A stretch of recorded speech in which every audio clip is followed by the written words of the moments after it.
ತಾವು ನಿರೀಕ್ಷಿಸಿದ್ದಂತಹ ಒಂದು ಖಾತೆ ಸಿಗಲಿಲ್ಲ ಅನ್ನುವಂತಹ ಕಾರಣಕ್ಕೆ ರಾಮಲಿಂಗಾರೆಡ್ಡಿ ಅವರ ಸಚಿವ ಸ್ಥಾನಕ್ಕೆ ರಾಜೀನಾಮೆಯನ್ನು ಕೊಟ್ಟರು. ಸಚಿವ ಸ್ಥಾನಕ್ಕೆ ರಾಜೀನಾಮೆ ಕೊಡಬೇಡಿ, ನಾವು ಅಂಗೀಕಾರ ಮಾಡೋದಿಲ್ಲ ಅನ್ನುವಂತಹ ಒಂದು ಅಸಮಾಧಾನವನ್ನು ಶಮನ ಮಾಡುವಂತಹ ಕೆಲಸಗಳು, ಮೀಟಿಂಗ್ಗಳು ನಡೀತಾನೆ ಇದೆ. ಈ ಮಧ್ಯೆ ಮತ್ತೊಮ್ಮೆ ಸುರ್ಜೇವಾಲಾ ಅವರನ್ನ ಸಚಿವ ರಾಮಲಿಂಗಾರೆಡ್ಡಿ ಅವರು ಭೇಟಿಯಾಗಿದ್ದಾರೆ. ನಿನ್ನೆ ಮುಖ್ಯಮಂತ್ರಿ ಡಿ.ಕೆ. ಶಿವಕುಮಾರ್ ಅವರು ಬರೋಬ್ಬರಿ 2.5 ಗಂಟೆಗಳ ಕಾಲ ಜಯನಗರದ ಹೋಟೆಲ್ನಲ್ಲಿ ರಾಮಲಿಂಗಾರೆಡ್ಡಿ ಅವರ ಜೊತೆ ಸಭೆಯನ್ನು ಮಾಡಿದ್ರು. ಮತ್ತೆ 2ನೇ ಬಾರಿ ಈಗ ಸುರ್ಜೇವಾಲಾ ಅವರನ್ನು ಭೇಟಿಯಾಗಿದ್ದಾರೆ ರಾಮಲಿಂಗಾರೆಡ್ಡಿ ಅವರು.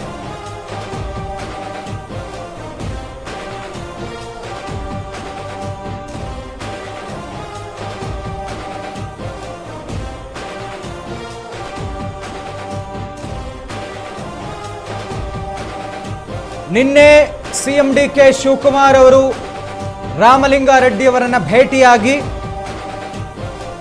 ಅವರಿಗಿರುವಂತಹ ಅಸಮಾಧಾನವನ್ನ ಸರಿಪಡಿಸುವಂತಹ ಸಂಧಾನ ಸಭೆಯನ್ನು ಮಾಡಿದ್ರು. ತಲೆ ಕೆಡಿಸ್ಕೊಳ್ಬೇಡಿ, ಏನೋ ಒಂದು ಮಾಡ್ತೀವಿ ಅಂತ ನಗುಮುಖದಿಂದ ಹೊರಗಡೆ ಬಂದ್ರು. ಹೀಗಾಗಿ ರಾಜೀನಾಮೆಯನ್ನ ವಾಪಸ್ ಪಡೆಯಬಹುದು ಅನ್ನುವಂಥ ಚರ್ಚೆಗಳು ಇನ್ನೂ ಕೂಡ ಅಧಿಕೃತ ಆಗಿಲ್ಲ. ಈ ಮಧ್ಯೆ 2ನೇ ಬಾರಿಗೆ ಸುರ್ಜೇವಾಲಾ ಅವರನ್ನ ಭೇಟಿಯಾಗಿದ್ದಾರೆ. ಸುರ್ಜೇವಾಲಾ ಜೊತೆ ರಾಮಲಿಂಗಾರೆಡ್ಡಿ ಅಂತಿಮ ಹಂತದ ಮಾತುಕತೆ ಮಾಡಿದ್ದಾರೆ.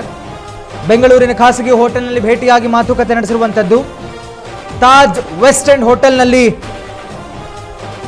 ರಣದೀಪ್ ಸಿಂಗ್ ಸುರ್ಜೇವಾಲಾ ಮತ್ತು ರಾಮಲಿಂಗಾರೆಡ್ಡಿ ಅವರು ಭೇಟಿಯಾಗಿದ್ದಾರೆ, ಮಾತುಕತೆ ನಡೆಸಿದ್ದಾರೆ.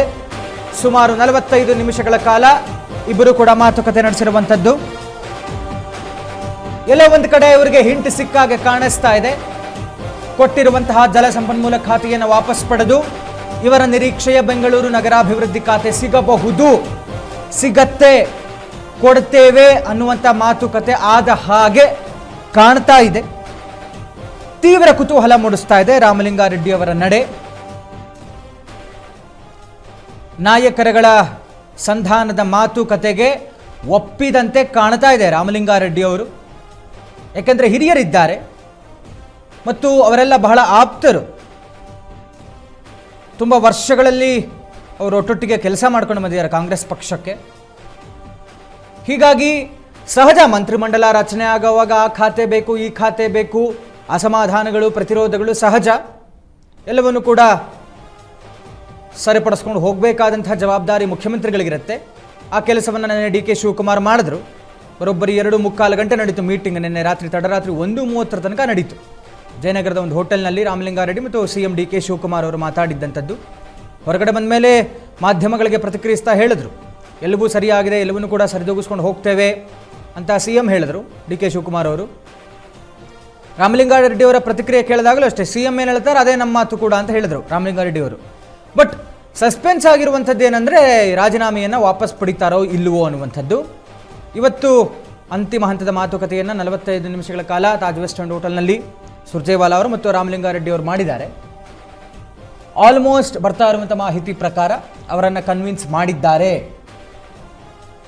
ಅಂದರೆ ಅವರಿಗೇನು ಬೇಕಾಗಿದೆಯಲ್ಲ ಬೆಂಗಳೂರು ನಗರಾಭಿವೃದ್ಧಿ ಖಾತೆ, ಅದನ್ನೇ ನಿಮಗೆ ಕೊಡ್ತೇವೆ ಅನ್ನುವಂಥ ಮಾತನ್ನು ಕೊಟ್ಟು ಹಾಗೆ ಕಾಣ್ತಾ ಇದೆ ವರಿಷ್ಠರು. ಜಲಸಂಪನ್ಮೂಲ ಬೇಡ, ವಾಪಸ್ ಕೊಡಿ, ಪರವಾಗಿಲ್ಲ, ನಾವು ನಿಮಗೇನು ಬೇಕು ಅದನ್ನೇ ಕೊಡ್ತೀವಿ ಅನ್ನುವಂಥ ಮಾತುಗಳಾದ ಹಾಗೆ ಕಾಣ್ತಾ ಇದೆ. ಬಹುಶಃ ನಿರೀಕ್ಷೆ ಏನಿದೆ ರಾಮಲಿಂಗಾರೆಡ್ಡಿ ಅವರು ಬೆಂಗಳೂರು ನಗರಾಭಿವೃದ್ಧಿ ಖಾತೆಯನ್ನು ತಗೊಂಡು ನಿಜವಾಗಿಯೂ ಬೆಂಗಳೂರು ಅಭಿವೃದ್ಧಿ ಮಾಡ್ತಾರಾ, GBA ಎಲೆಕ್ಷನ್ಸ್ ಟೈಮಿಂದ ಹಿಡಿದು, ಅಥವಾ ಅವರ ಸ್ವ ಅಭಿವೃದ್ಧಿ ಮಾಡ್ಕೊಳ್ತಾರ ಗೊತ್ತಿಲ್ಲ.